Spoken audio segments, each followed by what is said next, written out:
Today's guest is Brandon Smith. He's the co-founder of New Visions Projects Inc. Brandon, thank you for coming on the show. My man, yeah, absolutely. I'm super happy to be here today. I'm here as long as you need me to get as much out of me as you possibly can. I'm very excited to have a conversation with you and hopefully bring your listeners some value today. Yeah. I mean, just going high level from the construction stuff you do. You're a construction company, home building, some land development, some consulting. But what really got me is I went to your LinkedIn profile and I saw, hey, I'm about, a million roofs over a million heads, which is Yeah. awesome because, with our company Castagra, our 10-year was trying to get a million sort of sustainable, repairs and roofs as well. So I thought, okay, that's really cool. I have to ask him about that because it sounds very intriguing. Yeah. Well, a million roofs over a million heads, right? So we build homes, we renovate homes, we do some land development projects. I coach and consult trades in home service based businesses as well. But like the million roofs over a million heads, that was driven really by this notion that we can have a much bigger impact in the industry than I think is believable by most people. I know that I'm not going to build a million single family homes in my life. I've done the math. I realistically understand that that's probably not possible, nor do I want to build a million single family homes in my life, but I do in my lifetime want to make sure that through different verticals, through the people that we touch with our hearts, with the information that we can provide to ensure that they themselves, their families as business owners, they have a roof over their head for them and their family. They can teach others to build, to make money, to understand what they need to be financially stable through the worlds of trades and home service based businesses. And of course, yeah, we're gonna build some homes, man. You bet. But overarching through the verticals that we intend to continue building in my lifetime, I am diehard, really geared on putting a million roofs over a million heads in one way or another.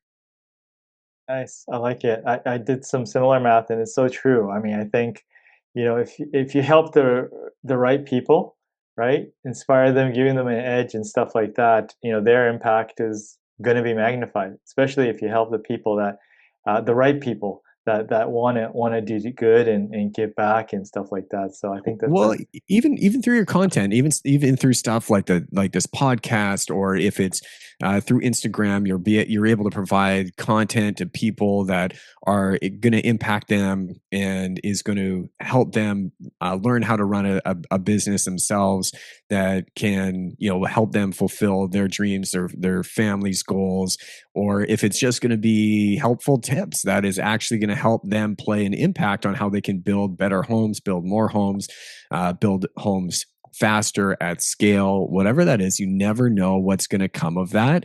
But that is always the goal: is, are we moving things in the right direction? This is the North Star, right? A million roofs over a million heads. The decisions that we make as a company always will align with that. Are the decisions that the things that we're saying yes to, the things that we're saying no to, does this align with our ability to move things forward to that goal of putting a million roofs over a million heads? awesome. I read something where that you had you were very entrepreneurial growing up. Was that the case? Yeah, so my entrepreneurial journey started very young. Obviously, not making any money at that point, but yeah, always. There was the lemonade stands that people were doing. I dabbled in that a little bit, but used to go around, find cool rocks, and I have old pictures of me and my sister, and we would sit on the end of the driveway and we would sell rocks, some for 25 cents, some for $1, some for $2 for bigger, kind of like cool looking rocks. And that was a lot of fun. And I got into high school, and I always wanted to work from a young age. I was like, I always wanted to make my own money. And I started going around looking for a real job right at the age of 14 here in BC where we live.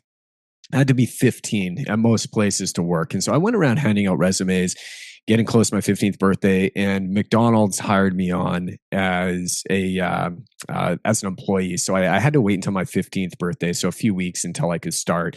So I started a few days after my 15th birthday, and I actually got fired from McDonald's. I didn't make it past my probational period because I wasn't McDonald's team material. And you have to understand, like, the age of 14, 15, going through is like grade 8, grade 9, going into grade 10. It was tough. It was a point where parents were splitting up.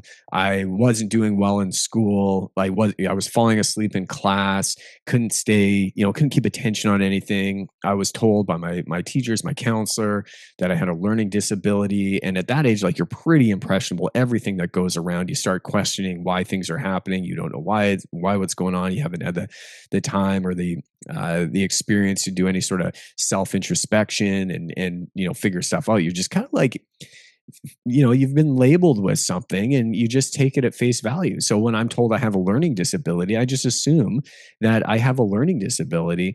And there's some pills for that at that time ADD was a big buzzword.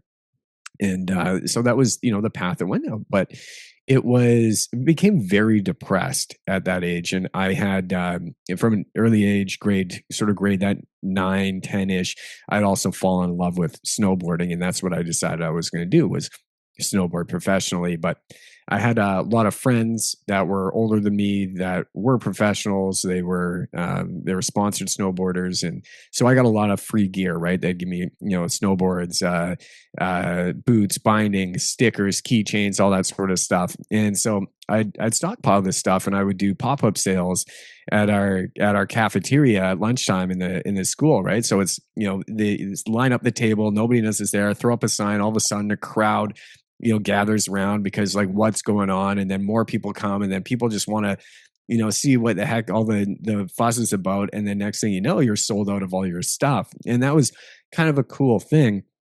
And that was a lot of fun, but that was like really early on the entrepreneurial journey. But yeah, at the time got fired from McDonald's, and I fell into this spiral of depression, and started making choices that were just easy choices. They didn't really align with who I was. Got into some trouble, and I found out pretty quickly that snowboarding professionally was also a lot of work.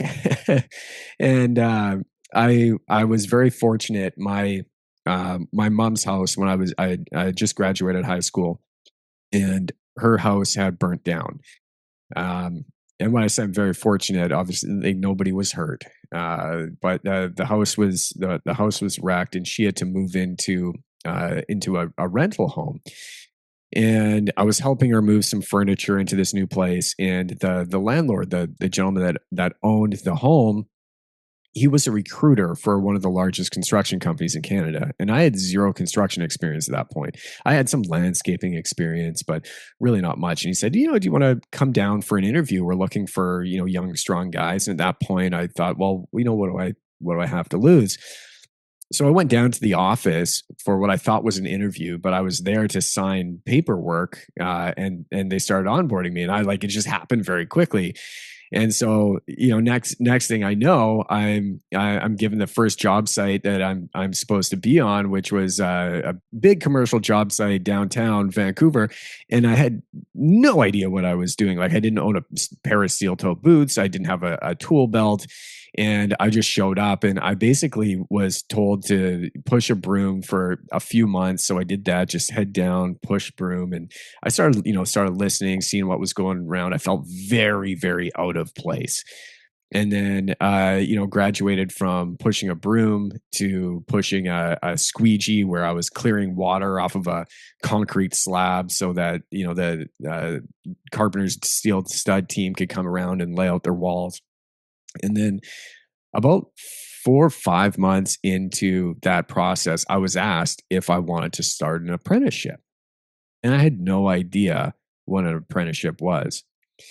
And they explained to me what that meant. They said, "Well, you go to school. This is like a trade, and you get a ticket." And I had no idea what that even meant, but I immediately agreed, and that was sort of the first time in a long time that anybody had felt any sort of confidence in me, that I was given any sort of responsibility. And when I felt that somebody believed in me in more than I believed in myself, that just it propelled me to want to show up to work every day, to want to continue to do better and better, to want to take on more and more responsibility. And so I went down that road, and I worked with that company for about 6 years, and kind of I worked my way up the chain of command throughout that time. I managed to buy my first home at the age of 22, from a kid that like barely graduated high school.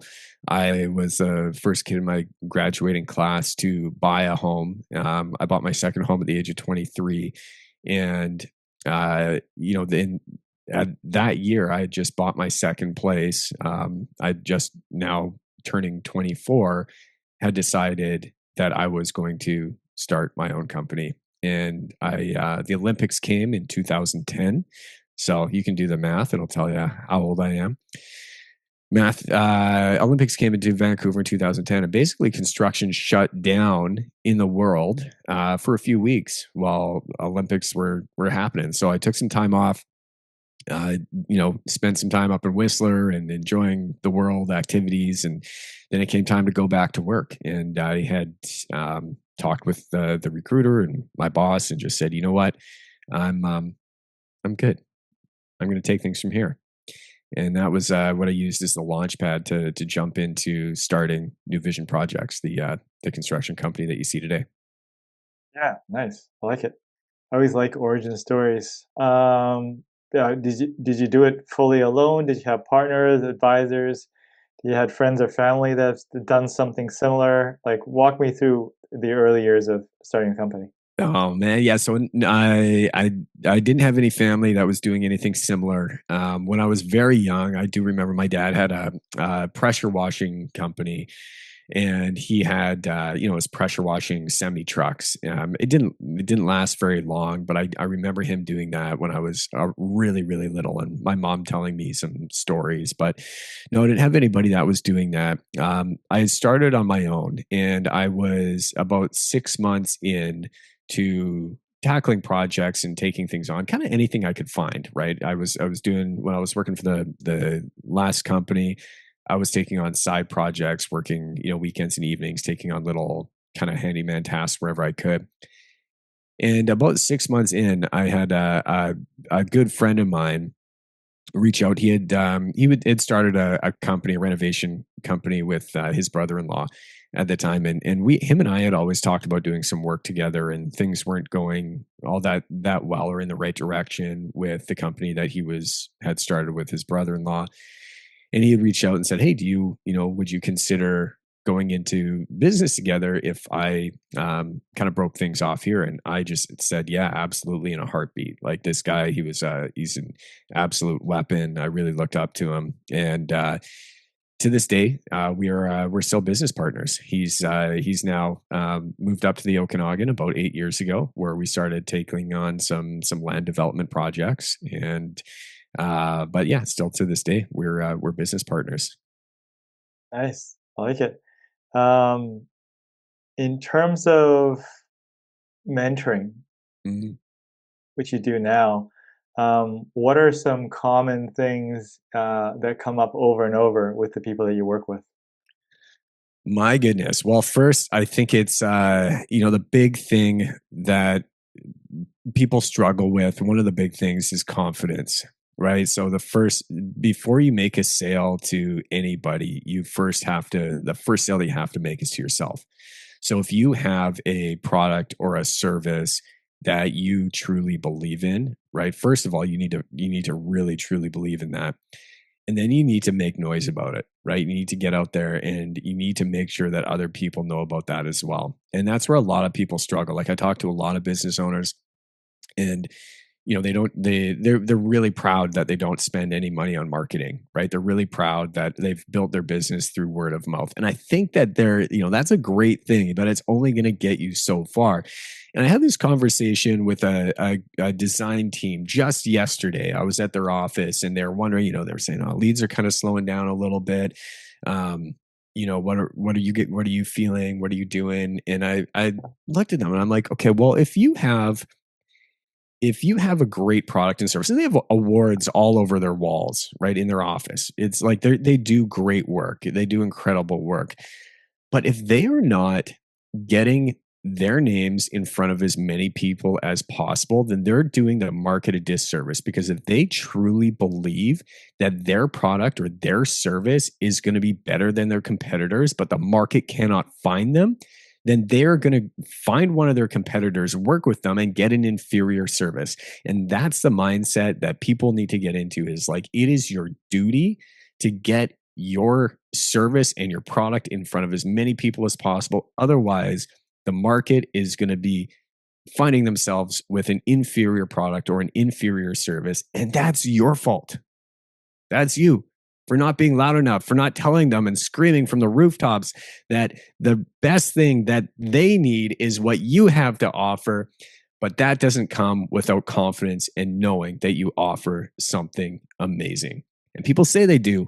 People say they will love what they do. People say that they're the best at what they do. They pride themselves on customer service. But if the market doesn't know that, then that becomes troublesome for them.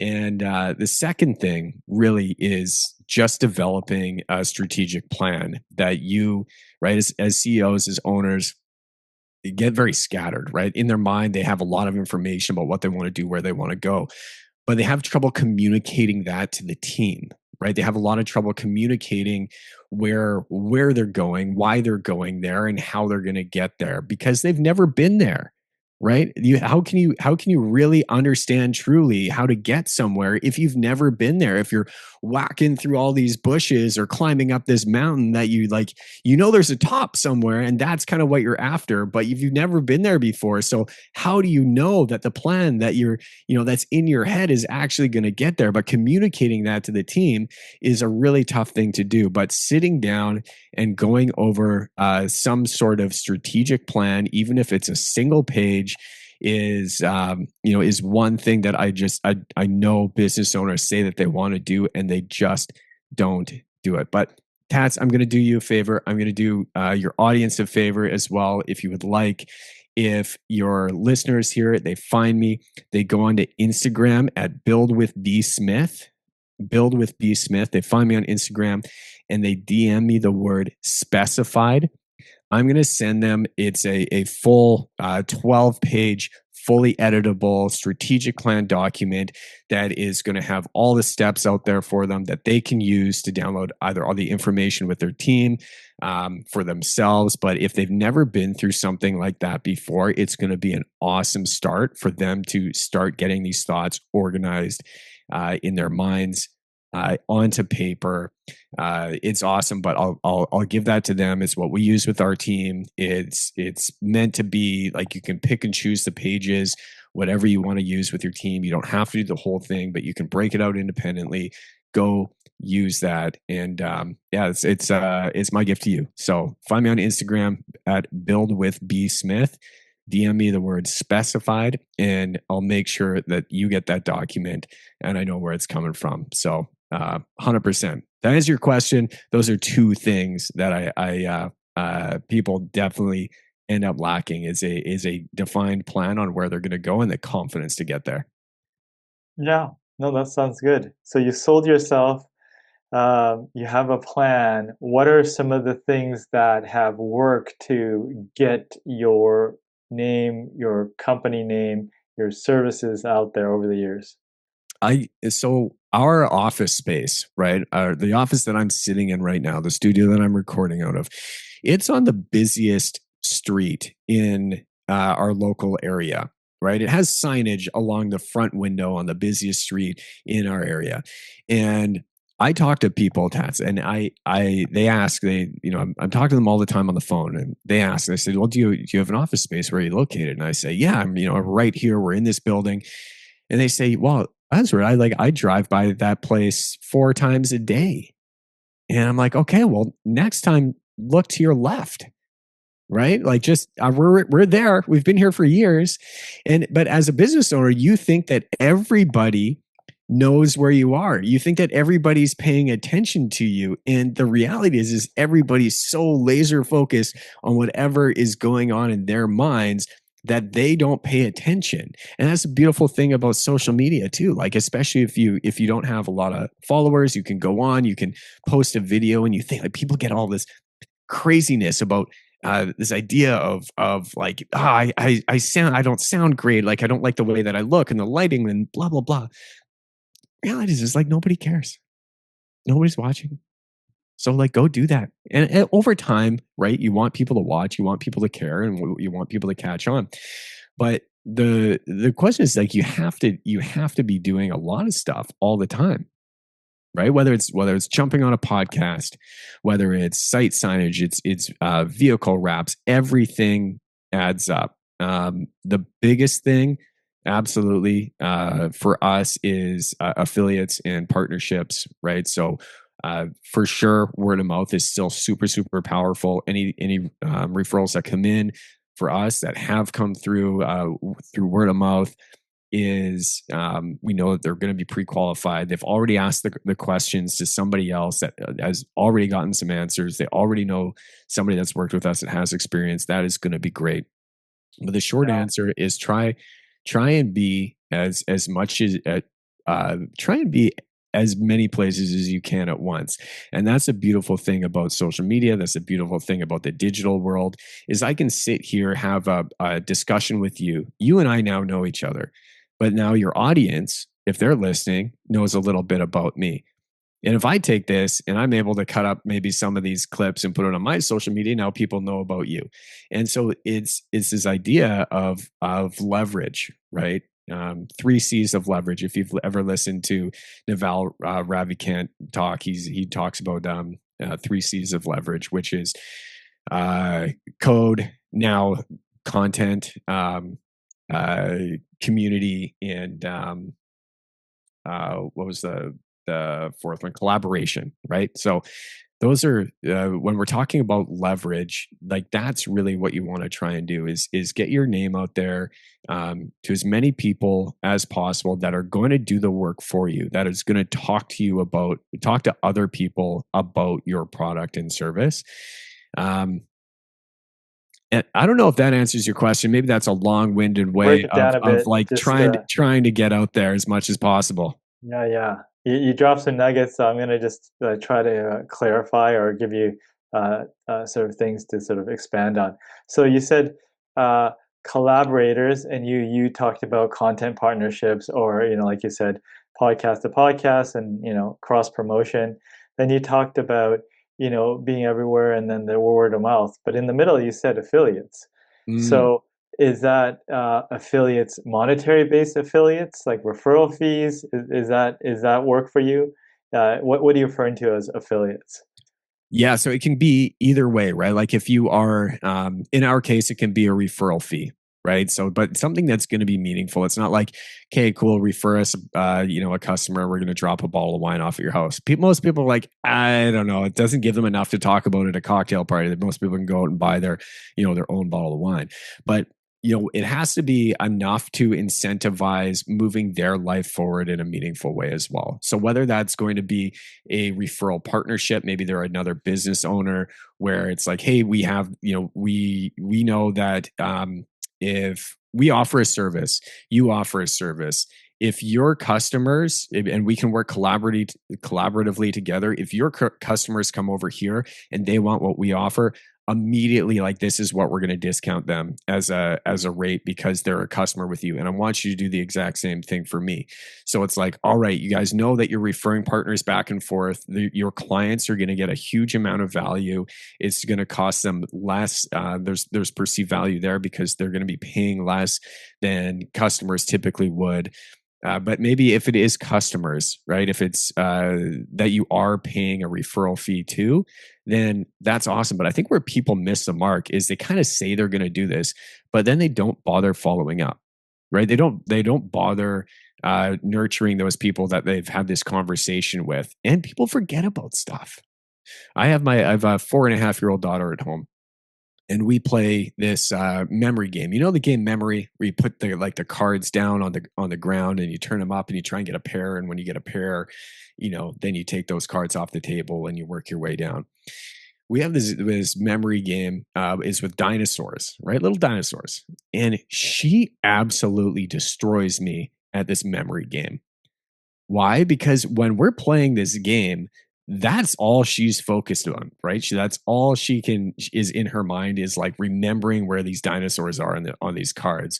Where me, I'm thinking about what was this conversation I had with the project manager? Oh, did I get this, client proposal out on time? What are we going to make for dinner? What are we going to do this? Like my focus is not as 100% like narrowed in on what she's focused on. So she destroys me at that game all the time. And the and people forget about that, right? Because people think, all right, well, if I tell somebody something once that, hey, if you refer us, then we're gonna give you X, right? Or we're gonna do this for you. They're gonna say, cool, that sounds great. Nothing will ever come of it. But until you have to constantly be following up and remind them because they have so much stuff that's going on through their day that's affecting them in a much more either positive way or negative way than what you've already told them, that they've probably forgotten about that conversation that you've had. So that needs to happen. Like the gold, the fortune is found in the follow-ups. And I encourage everybody, if you're having that conversation, track your leads, nurture them, make sure that you're having conversations with them. And that's what social media is about. That's what referrals are about. That's what affiliates are about. But you have to continue to nurture. You have to continue to check in with those people. Awesome, great advice. Before we got on the air, you talked about the future and being excited about it. What can you tell me about that? Well, I don't know what the future is going to hold, but I know a couple of things. One, we can choose to be optimistic and maybe we're going to be wrong, or we can choose to be pessimistic and probably be right. And I don't know what the future looks like exactly, but I know which area I'm going to choose to spend most of my time. And if I'm wrong, then that's cool. At least like I know I'm going to have a positive mindset to try and figure it out. But we all have that choice. But I do really feel that the future is bright. I think we're in a very confusing place in time right now. You can jump on any we're talking about the housing world, right? I can jump on a Facebook forum page, a community Facebook forum page about housing and density and everything, and all the comments are generally like terrible comments because people are just in this weird place. AI is a huge thing, right? I implement AI with our team. We talk about it all the time. I have all of them signed up so that they can do live training get their own AI coaching. Have access to a number of different recordings, and really am encouraging them to do that. But we're in this weird space where things are moving so quickly.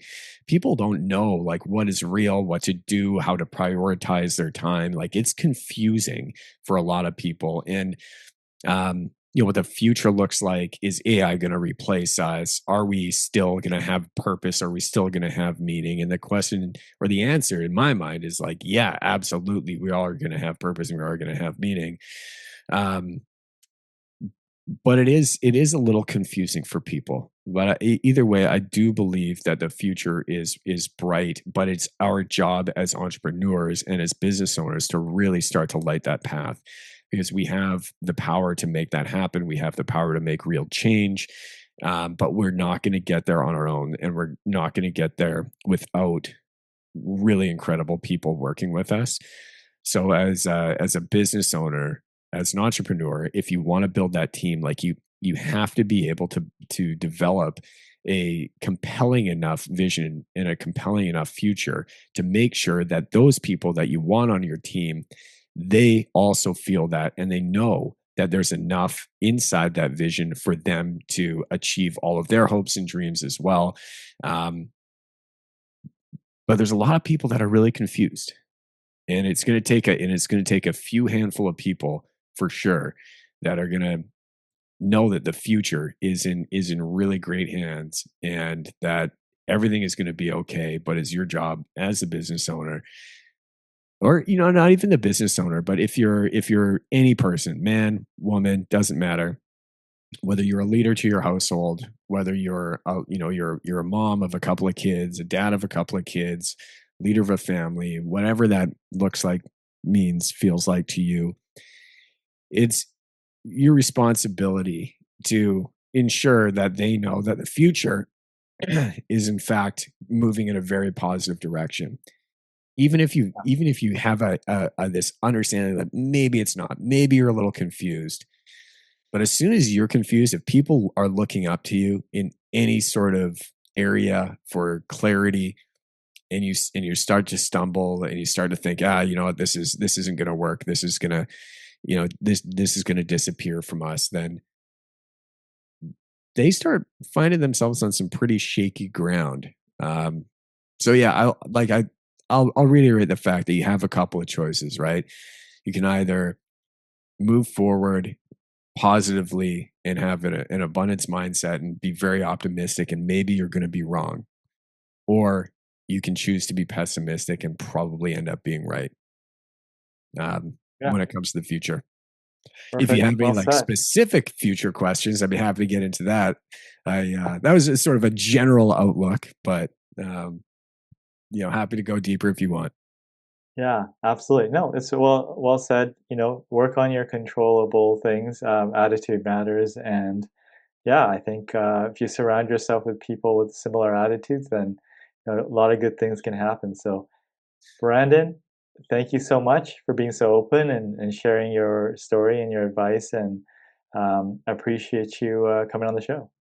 Yeah, absolutely, man. I really appreciate you being here. I do want to say one more thing about the future, if we have another minute or so here. I've been volunteering with this organization. Uh, I'll plug them. I have no, like, I'm not a part of the company or anything. I just think that they're doing great things. The association is called YELL, YELL, Young Entrepreneur Learning Launchpad, here in Canada, and they work with high school students. They're like grades 11 and 12 students, and the idea throughout this program is they build a business concept idea throughout their semester. And at the end of their term, before the end of the year, they pitch their idea and their business to a panel of judges in a Shark Tank type scenario. And that will, that's everything from, understanding their product and service, how it's going to affect the future, look at the total addressable market, competitive analysis, how to understand financial projections, everything that a business is required. So it teaches them these skills. And I see in these kids, and kids these days, they get a bad rap from a lot of people. Oh, the kids these days, they have no work ethic. They just, they can't show up on time. They're too distracted, blah, blah, blah. I got to tell you, that's like these kids that I'm talking to, they are bright. They are awesome, but they are driven by different things. They're far less driven by money, but they are 100% driven by impact and their ability to do something and change the world. And so, like, for me, that is a huge, um, when it comes to being optimistic, like, that's a huge pull for me to see that the world is moving in the right places, because these kids, these young kids, I have so much faith in them that they're going to be able to do the right thing, not for themselves, not necessarily to make money, but for humanity themselves. I feel like we are in good hands. It is going to take definitely some leadership, but yeah, man, future is bright.